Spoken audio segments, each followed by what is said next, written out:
Hello and welcome to the Stronghold Digital Mining Daily Update. Today is Thursday, July 20th, 2023. There's a lot of data that we're going to go through today, okay? I'm going to try to do so in a way that is as kind of like easy to understand as possible, but bear in mind, there are a lot of numbers and there are a number of slides that we're going to try to look at here. So bear with me if this is a little bit choppy and if it might get a little bit mathematical at times, but I promise the end result is going to be a lot more clarity for you, for me, and for the dashboard, because there are going to be some changes being made to the dashboard. Okay, let's start with our slide. The first slide, please. Okay, so this is a 48-hour average, because remember yesterday we didn't do a 24-hour check, so this will cover a 48-hour period of time. So PJM Penelec, that's the zone of the grid where Scrubgrass is located, $29.27. That is the average grid price. PJM PPNL, that is the zone of the PJM grid where Panther Creek is located. Average grid price over 48 hours of $20.16. Really huge number here. Bitcoin priced in dollars per megawatt hour. 48-hour average, $85.38. And then finally, the spot price of Bitcoin, $30,013 with a network hash rate averaging 392, again, over a 48-hour period. Back to me, please. Okay, we're going to settle once and for all the question of whether or not we can generate electricity, sell it to the grid while simultaneously importing electricity, assuming the math makes sense, right, to mine Bitcoin, and in so doing, that sort of triangular procedure, let's assume it were technically feasible to do so. Would the math make sense based on what Stronghold Digital Mining as a company is attempting to prioritize, right? And we're going to get to the bottom of that right now. And based on what we're going to talk about today, some changes are coming to the dashboard. So the dashboard has, since the very beginning, envisioned a hypothetical situation where, as I said a moment ago, we could do this triangular procedure and in so doing really boost revenue. So there are times where you'll take a look at the dashboard, as have I many a times, and it's like, wow, revenue like $50,000 or $25,000 per hour. I mean, that's like huge. And yes, those are incredibly impressive revenue numbers. But as we'll see in a moment, we are really optimizing as a company for gross profit. And I have some numbers that I think will hopefully clear this up and will allow me now to make some changes to the dashboard so that we can kind of be more in sync with what we as a company, right, what Stronghold Digital Mining as a company is attempting to focus on. Okay, let's pull up the first slide, please. Okay. You'll notice that I have circled 130 megawatts, okay? Basically, by September 30th, 2023, we are guiding, right, to be utilizing about 130 megawatts of electricity in our Bitcoin mining data centers. Bear in mind, that coincides with what, basically the date we are guiding to have like 4 exahash of Bitcoin mining capacity. So what I think we can very safely and I think very conservatively deduce from that is that 4 exahash of Bitcoin mining capacity, right, for Stronghold Digital Mining translates into about 130 megawatts of electricity being used. Okay, let's pull up the next slide, please. Okay, so in this slide, this is where we actually see that verbiage that I referenced just a moment ago, where basically, right at the top there, Stronghold seeks to optimize gross profit. Okay, that is the key word here, gross profit. Now then, let's pull up the next slide. Okay, this slide has a lot of numbers on it. Let's try to work our way through this. I want to be very sensitive to time, but I also want to be sensitive to not making this so convoluted and complicated that we kind of lose track of the bigger picture. All right, but let's just try to at least very gently kind of work through this. So we can either, right, or let's say the first option is export electricity to the grid and shut off the Bitcoin data centers, right? So we have essentially a net fuel cost of $32 a megawatt hour, okay?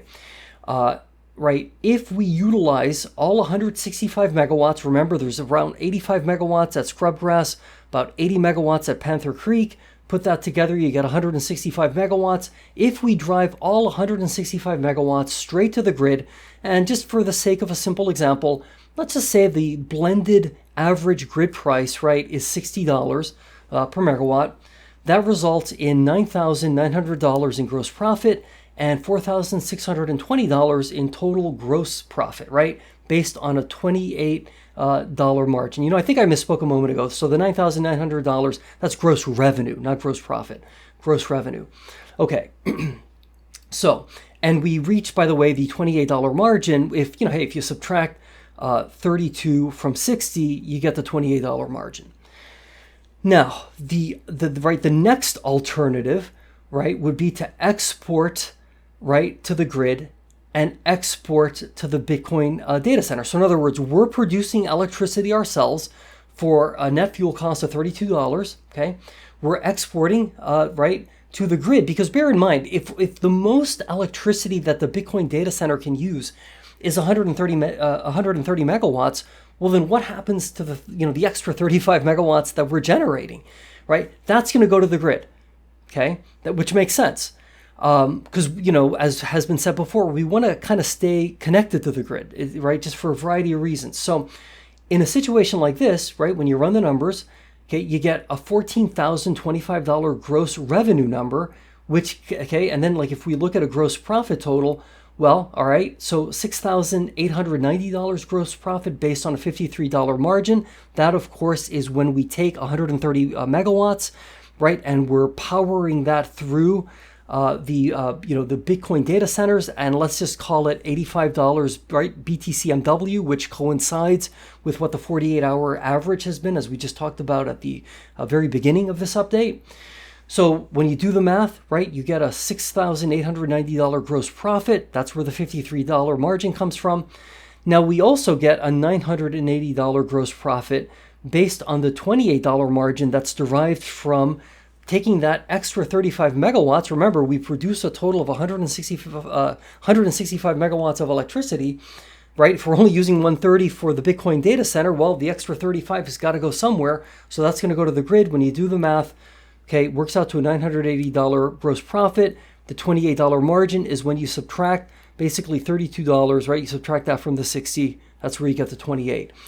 Total gross profit, $7,870. Okay.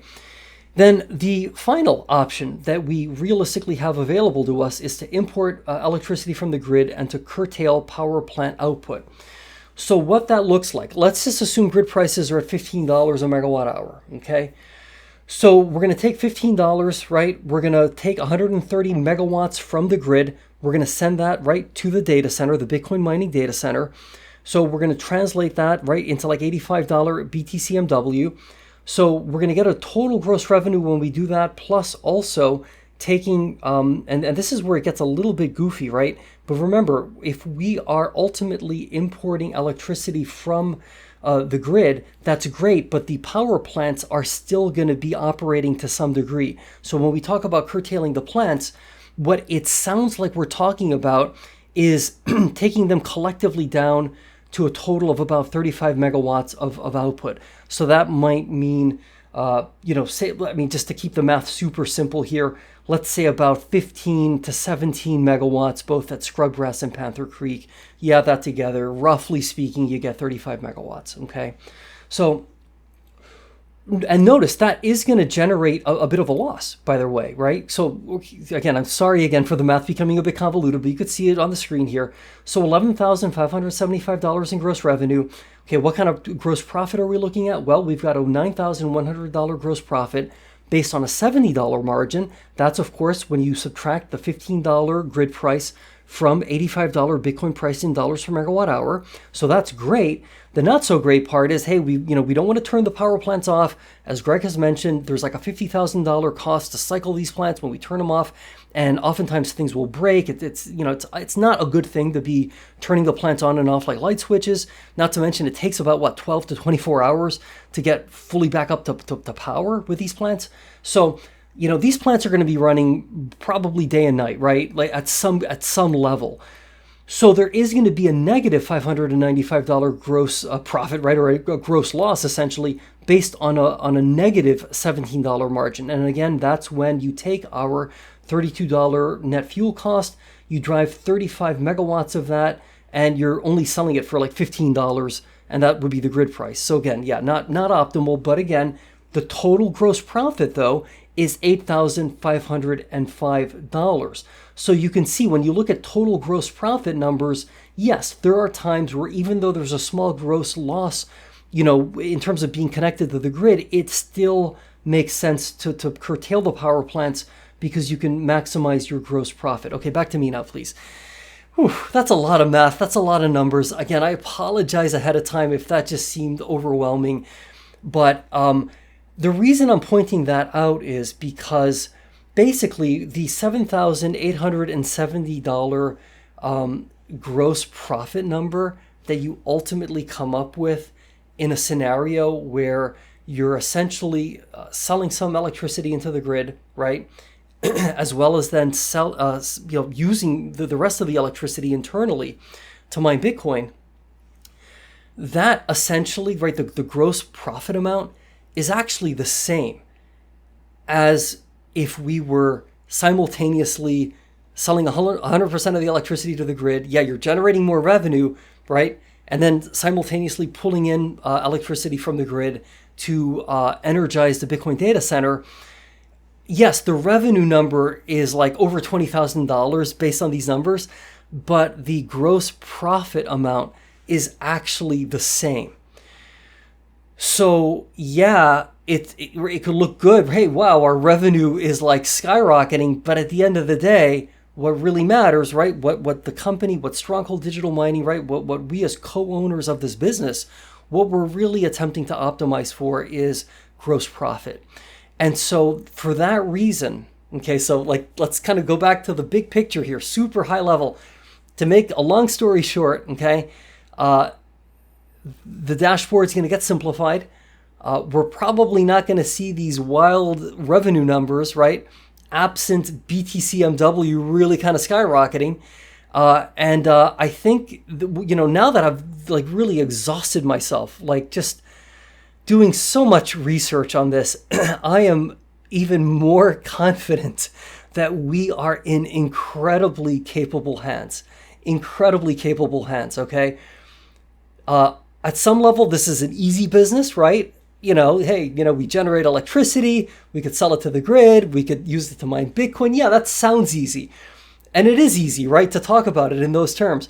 But when you really start getting into the nuance and detail, we're very fortunate to have very, very capable people working at these power plants, right? Working in the data centers, working in New York City, right? Crunching these numbers, because yeah, like there's a lot of moving parts here.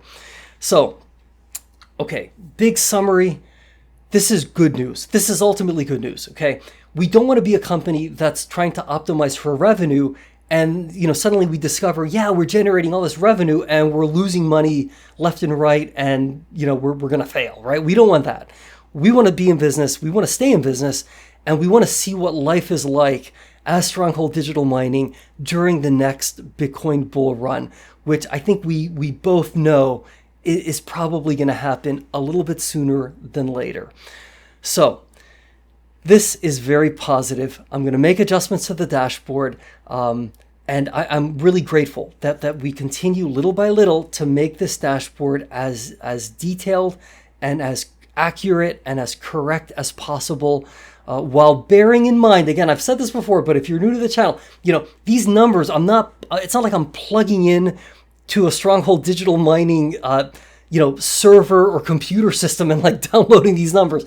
No, this is all generated based on public information and, a little bit of a logic engine that I programmed into the dashboard to help us get a better sense of how the power plants might be operating at any given point in time. This really helps because now I can make some really cool changes to the dashboard. It's going to be even more accurate and closer, I think, to the reality of what's going on the inside, while bearing in mind we're doing all of this from the outside. Okay, we're not trafficking in inside information or anything weird like that. Okay, stock took a bit of a breather today, right? Hey, it happens. it is what it is. Hey, do me a favor. Let's be positive. Let's stay great. Let's continue like we did today. Let's continue to strive to be great and accurate and precise with all of our numbers, okay? And we will see each other again tomorrow, and we will see if, in fact, we can close out the week on the upside. Either way, we're on the right track. Our operational numbers look phenomenal. I'm very happy with what I've seen since the beginning of July. And I will mention ahead of time, we're going to talk about natural gas tomorrow. There was a great article in the Wall Street Journal that talked a bit about natural gas pricing and its implications for energy pricing, which, kind of has a big impact on Stronghold Digital Mining, because remember, these are the months of the year where oftentimes we'll see these spikes in grid pricing. So the question is, are we going to see more spikes or less spikes as we proceed further and further into the summer? Okay, we'll see each other again tomorrow.